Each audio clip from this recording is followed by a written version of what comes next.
Hello warriors, I hope you all are doing great. Is Air Force School a state or not? In the recent case Dilip Kumar Pandey versus Union of India and others 2025, Supreme Court answered this question. Bench of this case consists Justice Abhay S. Oka, Justice Ehsuddin Amant Ullah and Justice Augustine George Masihi.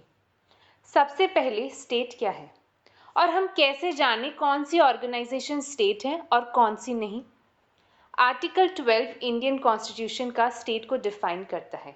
According to article 12, state includes government and parliament of India, government and legislature of each state and local or other authorities within the territory of India. Local authorities में कौन सी authorities आती हैं? As defined in Section 3 Clause 31 of the General Clauses Act 1897, local authorities में municipal committees, district boards, bodies of commissioners और ऐसी authorities आती है जिनको गवर्नमेंट ने कंट्रोल और मैनेजमेंट दिया है म्यूनिसिपल और लोकल फंड्स का। अदर अथॉरिटीज़ ये टर्म कहीं डिफाइन नहीं है, इसीलिए बहुत से केसेस में जुडिशरी ने अदर अथॉरिटीज़ को इंटरप्रेट किया है। R D. Shetty versus Airport Authority of India 1979 में जस्टिस पी.एन. भगवती ने क्राइटेरिया बताया to determine if a body is an instrumentality of the state. First, financial resource, क्या एजेंसी का चीफ फंडिंग सोर्स स्टेट है? Second, deep and pervasive control, क्या state agency के operation को control कर रहा है? थर्ड, फंक्शनल कंट्रोल, क्या एजेंसी के फंक्शनल गवर्नमेंटल है और पब्लिक इंपॉर्टेंट के हैं?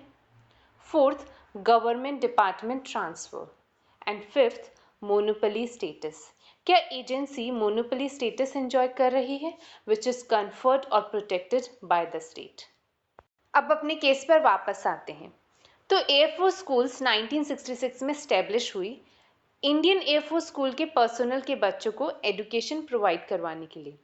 Schools are managed by the Indian Air Force Educational and Cultural Society, which was registered under the Societies Registration Act 1860. Bamrauli, which is in Allahabad district, की air force school ने CBSE का affiliation obtain किया और इसी school में फिर दिलीप कुमार पांडे को जुलाई 2005 में फिजिकल एजुकेशन के टीचर की पोजीशन पर अपॉइंट किया गया, initially on probation with multiple extensions. In June 2007 school ने दिलीप कुमार को कहा कि वो एक सरप्लस टीचर हैं, तो या तो वो कॉन्ट्रैक्चुअल बेसिस पर एम्प्लॉयमेंट करे या फिर उनको जॉब से टर्मिनेट कर दिया जाएगा। This lead Dilip Kumar to file a writ petition challenging this decision and seeking confirmation of his employment. Sanjay Kumar, who is also one of the teacher of Air Force School, he was appointed as a postgraduate commerce teacher in 1993. Later became officiating principal in 2003, but faced disciplinary proceedings and termination after complaints were filed against him.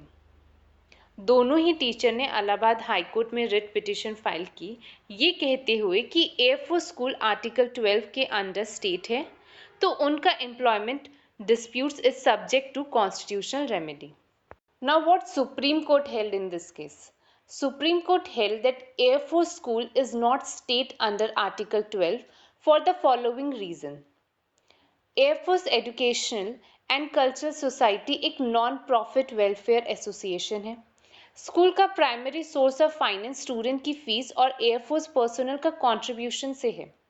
School की एक managing committee है which is not Indian air force, जो कि school की day to day activity को control करती है। School Indian air force के पे स्केल्स को फॉलो करती है, but this does not constitute pervasive control of Indian air force. School किसी भी स्टैट्यूटरी रूल से गवर्न नहीं हो रही। Teacher school relationship contractual basis पर है, hence Indian air force school is not state under article 12, इसीलिए अपेलेंट आर्टिकल 226 के अंडर हाई कोर्ट नहीं जा सकता। I hope you all like this video, और अगर आपको भी किसी और केस पर ऐसे सिंपल एक्सप्लेनेशन चाहिए तो comment down below. Thank you for watching and don't forget to subscribe this channel.